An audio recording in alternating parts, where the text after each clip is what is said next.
Hi viewers, நம்ம சேனலில் long video போட்டு ரொம்ப நல்லா ஆகுது. அதனால் ஒரு ஹெல்த்தியான ரெசிபி போட்டிருக்கோம். அது எப்படி பண்ணுறதுன்னு வாங்க வீடியோக்குள்ளே பார்த்துடலாம்.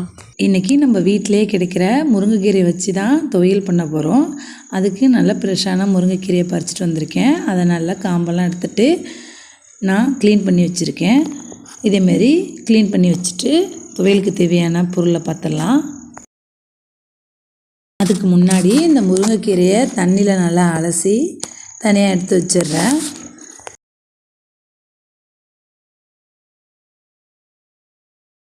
இந்த கீரையை நல்லா க்ளீன் பண்ணிவிட்டு தண்ணி இல்லாமல் வடிகட்டி நான் ஒரு ஓரத்தில் எடுத்து வச்சிட்டேன். இது கொஞ்சம் நேரம் ட்ரை ஆகிட்டோம்.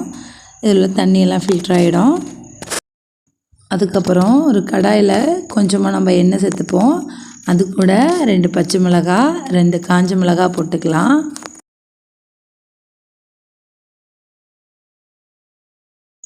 இது கூட 2 பூண்டு பல் சேர்த்துக்கிறேன். அதுக்கப்புறம் கொஞ்சமாக சின்ன வெங்காயம், கொஞ்சமாக புளி, அதுக்கப்புறம் துருவி வச்சுருந்த தேங்காவை போட்டு நல்லா ஃப்ரை பண்ணிக்கிறேன். நல்லா ஃப்ரை பண்ணதுக்கப்புறம் இது கூட கடலைப்பருப்பு, உளுந்தும் இந்த துவையலுக்கு தேவையான அளவு சேர்த்துக்கிறேன்.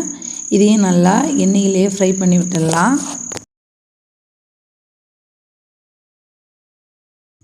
இதுக்கப்புறம் இதுக்கு தேவையான அளவு உப்பு சேர்த்து அதையும் மிக்ஸ் பண்ணிவிடுவோம்.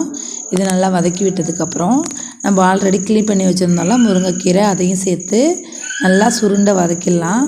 இது எண்ணெயில் நல்லா சுருள வதங்கிடும்.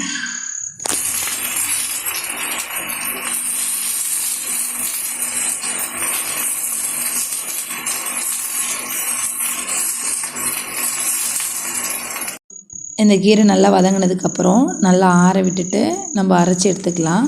இது ரொம்பவுமே ஹெல்த்தியான துவையல். நீங்கள் அடிக்கடி இதை சாப்பாடில் சேர்த்துக்கலாம். நம்ம முருங்கைக்கீரை இப்போ அதிகமாக யாருமே யூஸ் பண்ணுறது கிடையாது. இதேமாரி துவையல் அரைச்சி சுட சுட சாதத்தில் சாப்பிட்டு பார்த்தீங்கன்னா ரொம்பவும் டேஸ்ட்டாக இருக்கும். கண்டிப்பாக நீங்களும் வீட்டில் ட்ரை பண்ணி பாருங்கள். ட்ரை பண்ணி பார்த்துட்டு எப்படி இருக்குன்னு நம்ம சேனலில் கமெண்ட் பண்ணுங்கள். இந்த வீடியோ பிடிச்சிருந்தா லைக் அண்ட் ஷேர் பண்ணிவிட்டு நம்ம சேனலை சப்ஸ்கிரைப் பண்ணிக்கோங்க. தேங்க்ஸ் ஃபார் வாட்சிங்.